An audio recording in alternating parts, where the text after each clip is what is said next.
पिछले एपिसोड में जैसा कि आप लोगों ने देखा कि अलादीन को एक संदूक मिलता है। संदूक में जिनी मिनी की बोतल एंड जिन चांद चंगेजी का ताबीज होता है। अलादीन इस संदूक को खोलने की पूरी कोशिश करता है ताकि वो बोतल को एंड ताबीज को निकाल के जिनी मिनी एंड चांद चंगेजी को आजाद कर सके, लेकिन वो इस संदूक को नहीं खोल पाता। यहाँ तक कि वो इस संदूक को आग तक लगाता है और फिर अलादीन की चच्ची ही अलादीन को बताती है कि इस संदूक को तुम्हारी अम्मी यानी कि रुखसार बेगम के खून के कतरे से ही खोला जा सकता है, क्योंकि जफर ने जब इस संदूक में बोतल और तवीज को रख कर संदूक को बंद किया था तो रुखसार बेगम का खून लेकर इस पर लगाया था कि जब भी इसको खोला जाए रुखसार बेगम के खून के कतरे से ही खोला जा सके। तो अलादीन अपनी अम्मी के खून का कतरा लेकर इस संदूक को खोल लेता है एंड जिनी मिनी चांद चंगेजी को आजाद कर देता है। अब अलादीन इन दोनों को तो आजाद कर ही लेता है, महल में वापस बुला ही लेता है। अब बारी थी जिनू को वापस बुलाने की। अलादीन कहता है कि अब जिनू को भी वापस बुला लेते हैं। अलादीन जिनू का चिराग इस पर उसको वापस बुलाने ही वाला होता है कि बाहर से आवाज आती है एक सिपाही की एंड वो सिपाही आकर अलादीन को बताते हैं कि उन्हें बगदाद से तालीम करके किसी बच्चे की लाश मिली है। अलादीन ये सुनकर शॉक हो जाता है एंड चिराग को वहीं रख देता है एंड रुखसार बेगम एंड बाकी सब लोगों के साथ यास्मीन और अलादीन बाहर चले जाते हैं।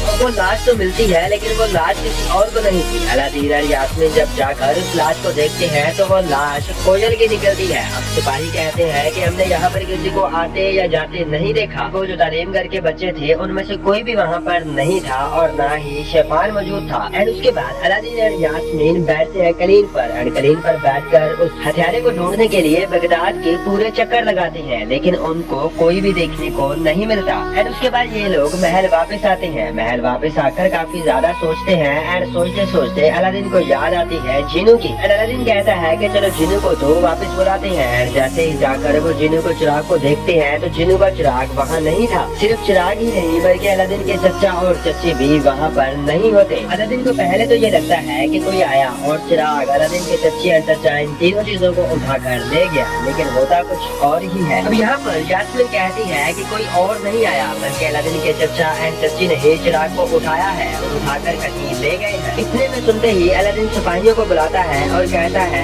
मेरे चचा और चच्ची कहाँ है। तो सिपाही बताते हैं कि वो थोड़ी देर पहले ही यहाँ से जा चुके थे। तो ऐसे ही यास्मीन का जो शक था वो बिल्कुल सही निकलता है। अलादीन का चिराग अलादीन के चचा और चच्ची उठाकर जंगलात की तरफ ले जाते हैं। तो आज के एपिसोड में बस इतना ही। असली कहानी तो आपको नेक्स्ट एपिसोड में देखने को मिलेगी। तो नेक्स्ट एपिसोड के लिए चैनल को सब्सक्राइब कर लीजिएगा, बेल नोटिफिकेशन को प्रेस करना ना भूलिएगा। हम मिलते हैं नेक्स्ट वीडियो में। Bye bye.